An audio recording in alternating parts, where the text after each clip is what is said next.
Saudações, sejam bem-vindos ao Oráculo Político. Vamos então falar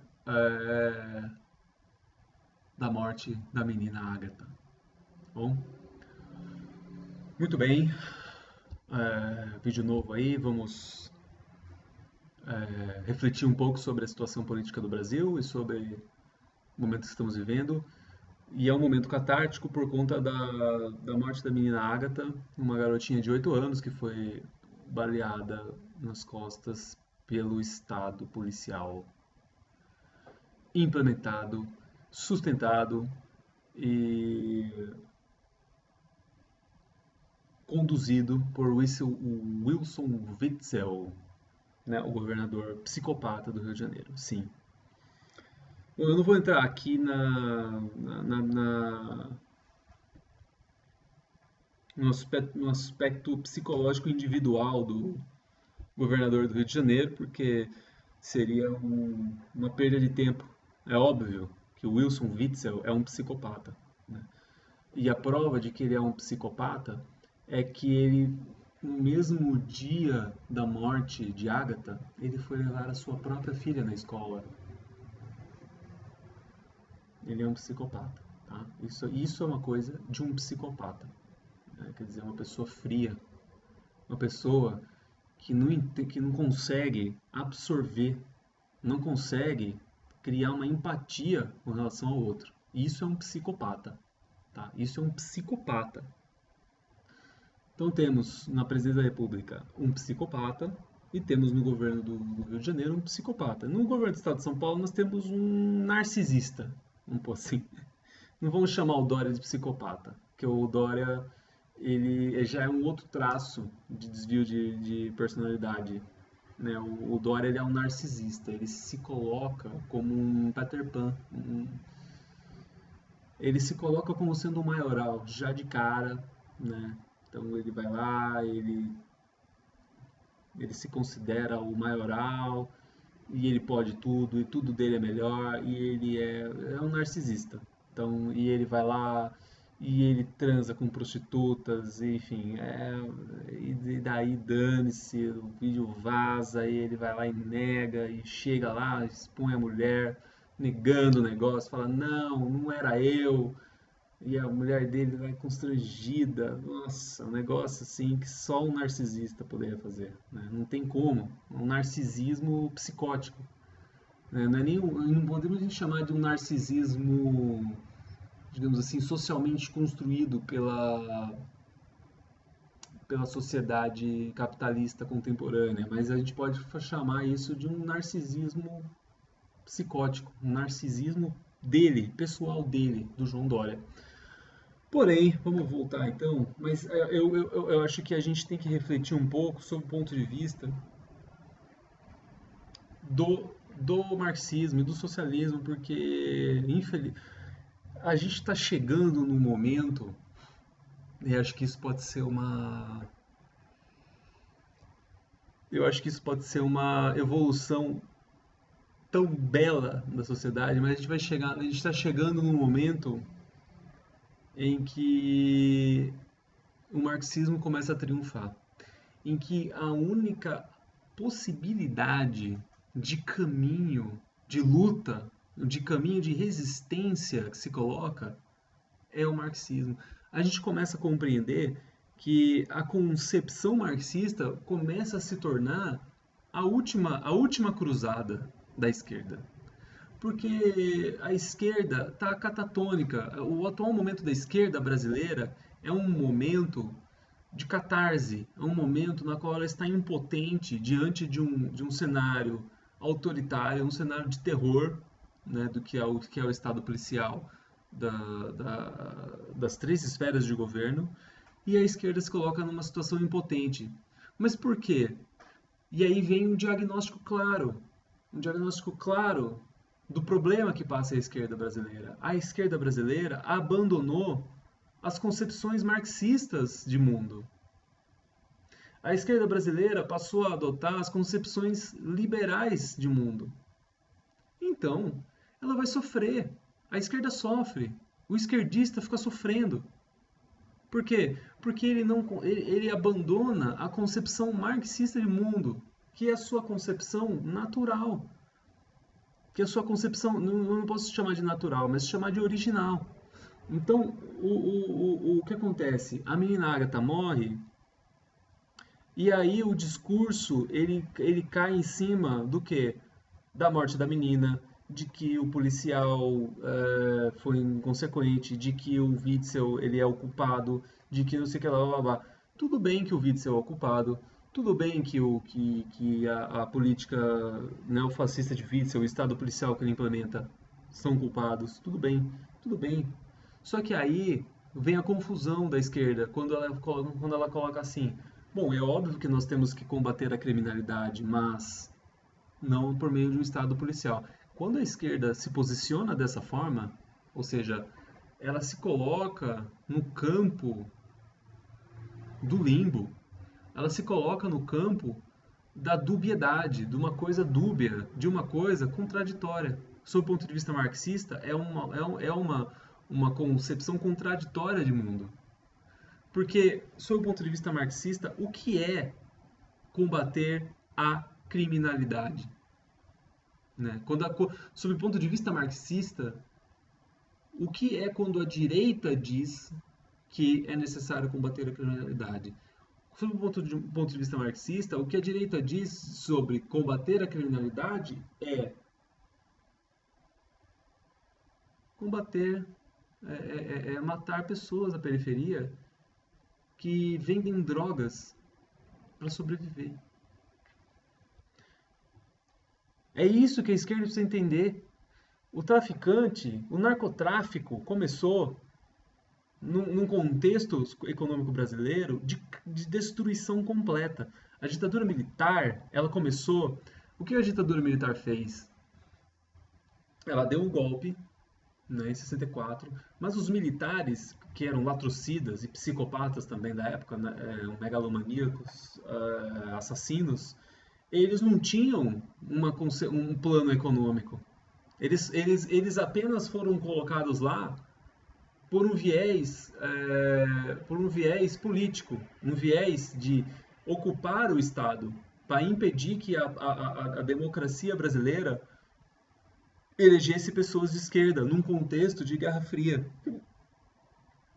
num contexto de um mundo polarizado entre o capitalismo e socialismo. A questão que se coloca é o seguinte: os militares da época, eles não tinham um plano econômico. Então, o que os militares fizeram? Eles herdaram um plano econômico que veio antes. E eles conduziram de uma outra forma. Né? Por exemplo, o nacional desenvolvimentismo de Vargas e Juscelino.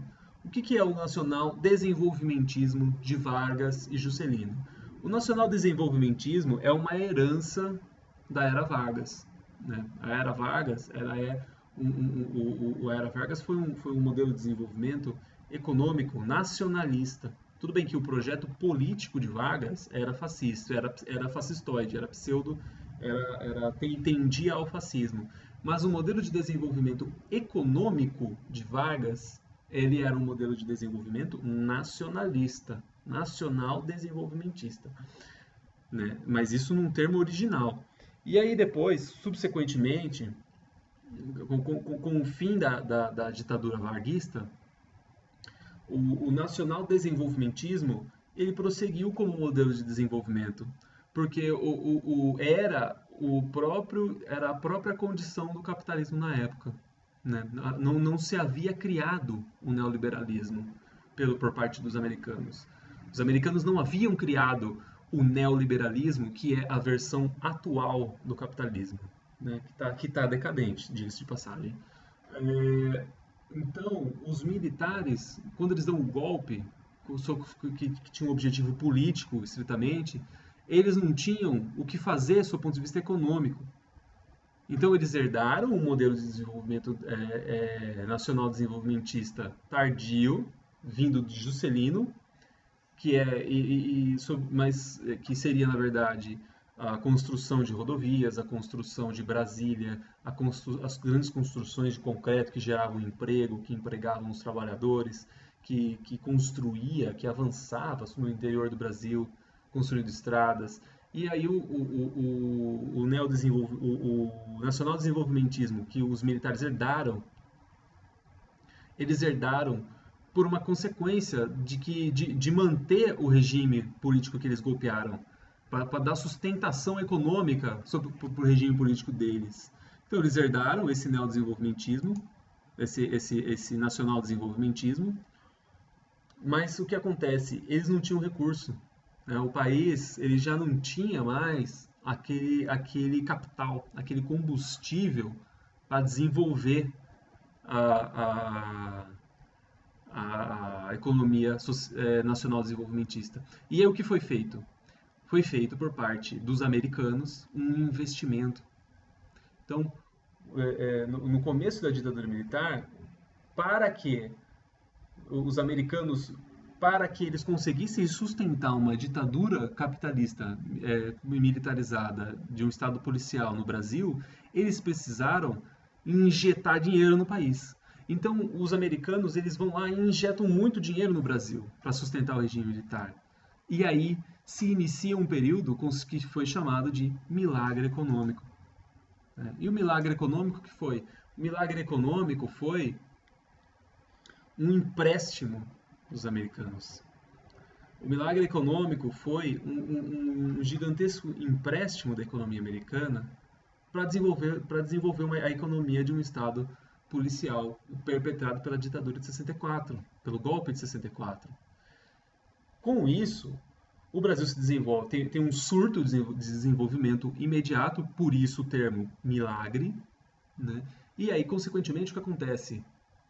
Esse dinheiro acaba. E aí, a própria economia americana entra em crise, que foi a crise do petróleo. A crise do petróleo teve como consequência a criação de um novo modelo de desenvolvimento econômico, que foi o neoliberalismo.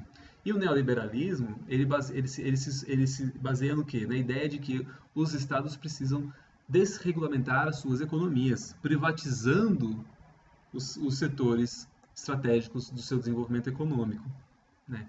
Isso demorou para chegar no Brasil, porque primeiro por uma questão de inércia, os próprios americanos estavam desenvolvendo aquilo junto com os ingleses e tudo mais na Europa Ocidental, e segundo porque a ditadura entrou em crise, numa crise econômica, né? Numa crise social, numa crise econômica e consequentemente numa crise política. Então os militares não tiveram força para implementar o neoliberalismo. E aí, só que esse empréstimo, voltando nesse empréstimo, que foi o milagre econômico, foi um empréstimo dos americanos, o Brasil desenvolveu sua economia num surto e depois afundou. O Brasil se endividou horrores, o Estado ficou quebrado. E aí que a gente tem o quê? Os anos 80, cara. Os anos 80 foram um período de depressão econômica, a inflação. Por quê? Porque o país entrou em colapso. Porque esse empréstimo dado pelos americanos, ele foi como se fosse uma espécie de heroína. Você toma e você fica feliz, mas depois, meu amigo, vem a abstinência disso daí. E aí você não sabe o que fazer, né? E é isso o que aconteceu nos anos 80. O Brasil entrou numa abstinência desse capitalismo, desse desenvolvimentismo colocado pela ditadura e não soube o que fazer com a sua economia. E aí a gente teve os ciclos de inflação grotescos, as greves, as crises, a emancipação do movimento operário, o surgimento do PT e do Lula, né?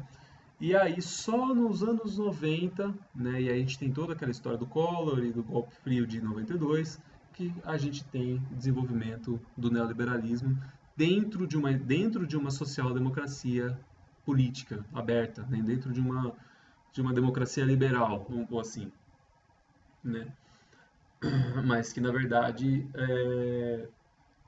enfim, eu não vamos entrar nesse ponto aí. O ponto que eu coloco é assim, nesses anos 80, nesse período de colapso, em que a sociedade brasileira estava sem dinheiro, totalmente quebrada, com surtos de inflação grotescos e uma miséria sem fim, que surgiram as favelas. As favelas expandiram, as favelas se multiplicaram pelo Brasil inteiro. E aí o que aconteceu? Um surto de pobreza, de miséria colossal. E a única alternativa para essas pessoas sobreviverem foi, né, digamos assim, um setor dessa pobreza, né, a economia, ela tem a sua vontade própria. Existe um impulso próprio na atividade econômica humana. E a única alternativa que um setor dessa população pobre encontrou foi comercializar drogas. Porque isso isso é uma coisa que acontecia na América Latina inteira.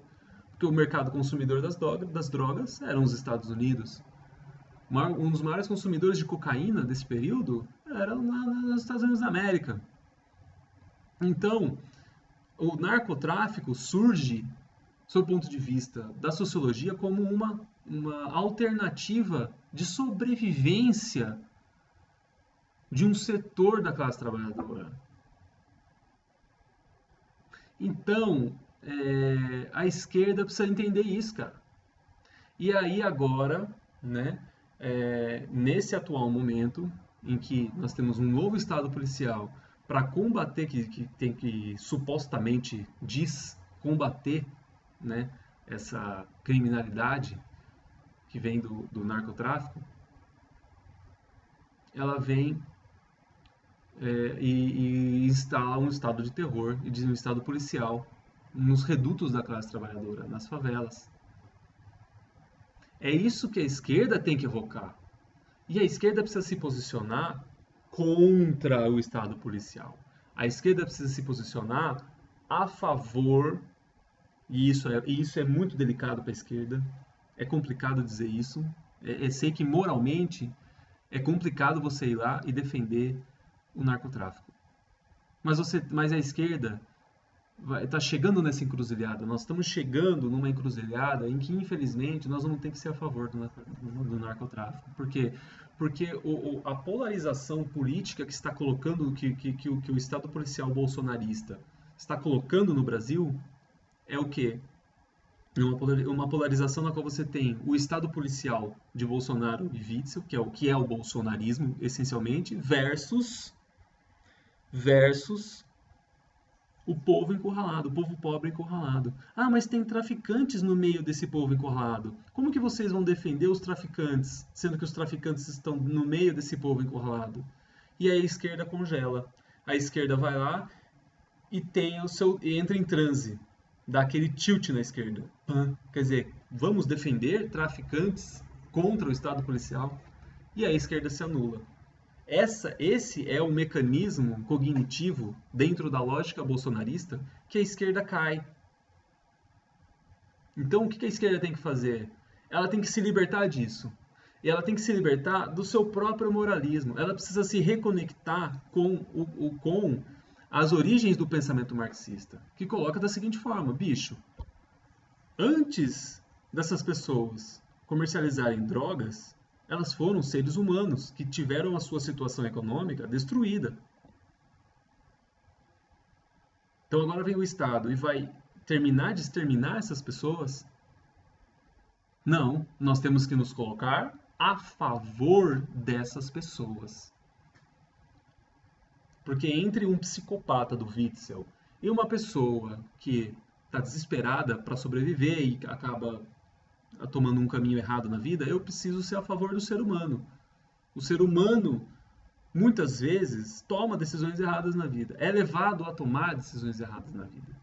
É diferente de um psicopata que está no comando do Estado brasileiro e utiliza o Estado brasileiro para exterminar um pedaço da população pobre, incluindo crianças, incluindo qualquer tipo de pessoa, crianças, velhos, adultos, não importa.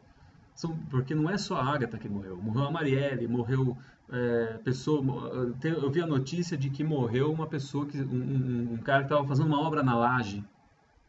Né? Tem um vídeo famoso na internet do cara falando: pô, mataram o cara que estava trabalhando para mim na minha laje.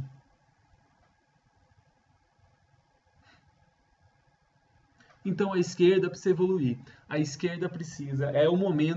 Esse momento está chegando. Esse é um momento que está chegando e nós temos que conscientizar a esquerda, nós temos que levar para a esquerda a seguinte mensagem, bicho, nós temos que tomar uma posição política diante dos acontecimentos. É o Witzel versus narcotráfico, infelizmente. E nós temos que nos posicionar em defesa da dignidade humana, que infelizmente, consequentemente, vai ser a defesa do narcotráfico. Por quê? Porque o narcotráfico ele é uma consequência e não a causa do problema. O certo é o quê? É legalizar as drogas. O certo é você permitir que as drogas sejam comercializadas. É você fazer uma anistia. Eu ainda gostaria de ver um líder esquerdista que propõe a anistia das pessoas, de ambos os lados. Da mesma maneira que foi feita a anistia no fim da ditadura, que muitos podem considerar um erro, né? Enfim, mas a evolução é assim. Né? Às vezes a evolução se dá pelo erro. Então, se surgir um esquerdista que defenda a anistia ampla, geral e irrestrita dos envolvidos na guerra do tráfico, junto com essa anistia, a legalização, a livre comercialização das drogas, né, tendo em contrapartida um Estado de bem-estar social que proponha políticas públicas para ajudar os viciados, né, como é nos países desenvolvidos, como é em Portugal, como é na Noruega, como é na Dinamarca, isso vai ser um avanço. Isso é um avanço civilizatório.